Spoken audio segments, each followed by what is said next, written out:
Hey guys, so we were able to grab a win on the North Carolina-Virginia under, which was practically sweat-free. That brings us up to 7-1 on picks from the channel in college basketball last week and a half or so. Never take the easy wins for granted. That was a fairly easy win, barely, arguably sweat-free.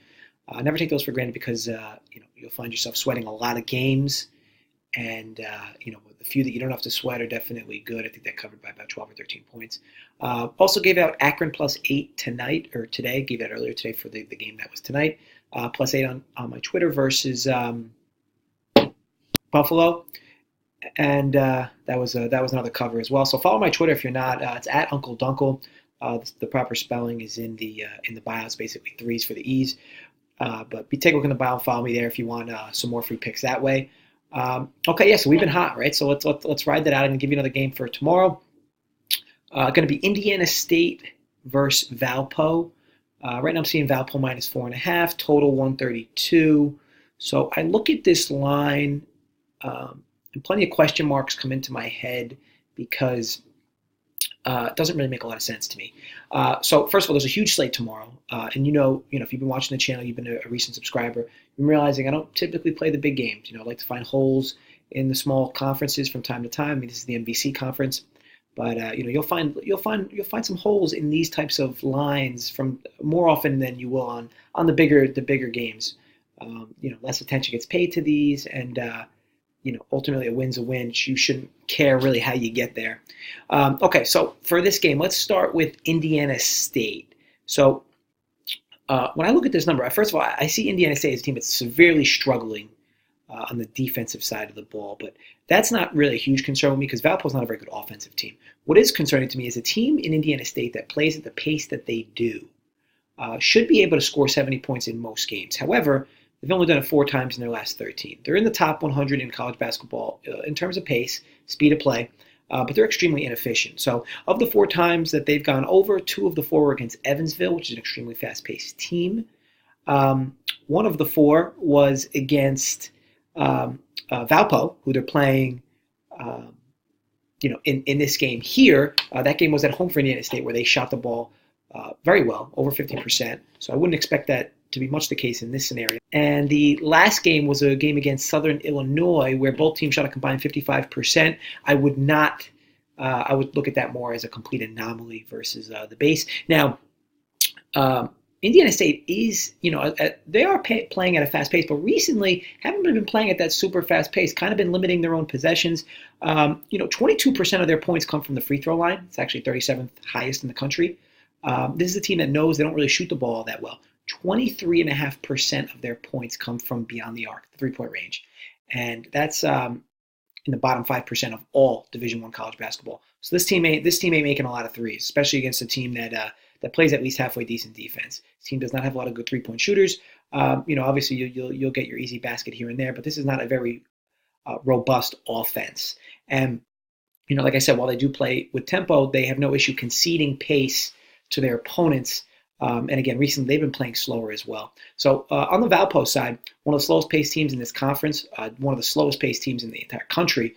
To be honest, I say in this conference because overall there's a few teams that are very slow moving in that conference. You got little Chicago, Northern Iowa, but Valpo is one of the slowest teams in the country. Much like that 70 number we touched upon above, Valpo's given up 70 points at home once in their last 7 games. Excuse me, Valpo has scored 70 points once in the last 7 games. As far as giving up 70 points, I mean, they practically barely give up 70 points. I could backlog those numbers for you all season, but they've only scored 70 once in their last 7 games. This is a team that is trying to play in the high 50s, low 60s. They just completely crawl. I mean, they're practically like snails with the pace that they play at. The defense isn't that bad. It's nothing that great, but definitely formidable enough. But again, when you compare them against Indiana State, who's going to try to speed the game up a little bit, but again, not very efficient. I do like Valpo to be stingy on defense, as they've been. Indiana State to struggle offensively. Valpo, who is a team that's not going to score a lot of points regardless, even though Indiana State's defense is not that good. Again, I wouldn't expect Valpo's offense to light up the building. Total sits at 132. I think this is actually a number that the market hasn't properly adjusted to yet. These two teams met about 4 weeks ago. Total was 134.5. for that game, but the total ended out at 123. Indiana State actually scored 70 points in that game, winning 70-53. But they shot 51% from the field at home, in their home court. On their home court, I wouldn't expect that to be the case here. They're going to struggle a bit to score even close to those numbers. But when you talk about pace, the amount of total shots in this game was practically about 100. That's extremely low. The pace was extremely slow. There wasn't a whole lot of fouls. Wasn't a whole lot of free throws attempted. For these two teams to go over this total, if they were to stay at that same pace, which I believe is going to be potentially even slower paced, being that the game is going to be in Valpo, they'd have to shoot outstanding from the field. They'd have to shoot, practically 48, 50%, both teams, maybe even higher, which again goes against what they've been doing all season. So for me, there's a huge play in this game on the under 132. I don't think the market really truly adjusted to where it's supposed to be. I have this line at about 127.5 to 128 in my models. So again, I'll take the 4.5 point freebies, and we'll play this game under. Again, guys, we've been hot, 7-1 from games on the channel. Hoping to stay that way. I'm going to do some informative vids for you as well.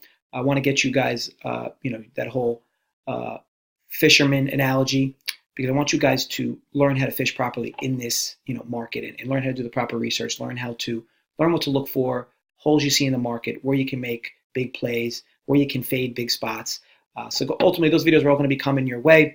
But again, this game, Indiana State or Valpo versus Indiana State, under 132. I want to thank you guys for taking the time to watch the video. I know I ranted a bit, but just want to get you guys as much information as possible, just so at least you can validate the reason for watching these videos, and that I'm not just giving you fluff here. So again, hoping to stay hot. Really love the number here. Please subscribe to the channel if you're not already. Comment below, like the video. Definitely love responding to the comments. So thanks again, guys, for watching, and good luck tomorrow.